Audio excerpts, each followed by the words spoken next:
பெருமக்கள் நடத்தும் கந்த சஷ்டி விழா நாடே புகழும் இந்த நல்விழா சான்றோர் அரங்கில் தலை நிமிர்த்த தலைவர்களை வைத்து தரணியில் புகழ் பாடும் 66ஆம் ஆண்டு கந்த சஷ்டி விழா முருகனுக்கு பெருமை சேர்க்கும் இவ்விழா தேவகோட்டை நகர்வாழும் நகரத்தார்களின் பொதுவிழா. இவ்விழாவின் தலைமையோ தாய்ப்பற்று கொண்ட மன்னனே ஏஆர் ராமநாதன் டால்பின் பள்ளி தாளாளர். கல்வியின் காவலனே கந்தர் சஷ்டி விழா தலைவனே ஏழைகளின் நிலை வாழனே உன் தலைமை ஏற்று இந்த விழா நகர சிவன் கோவிலில் சிறப்பாக நடக்கும் வேளையிலே உன்னை மனமுகுந்து பாராட்டுகிறேன். எளியவன் கலையரங்கம் நிறைந்த பொதுமக்களின் நல்ல ஆதரவு பெற்ற தலைவா, தரணியில் உன் புகழ் நிலைக்க தரணியில் வாழ மனமாற வாழ்த்துகிறேன் தலைவா என வாழ்த்துகிற முத்து யூசுப்.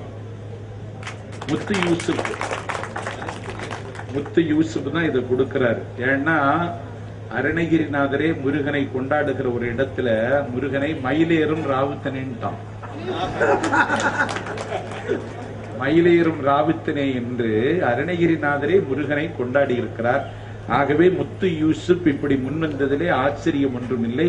இதுவும் அருணகிரிநாதர் தொடங்கி வைத்த மரபுதான். நல்லா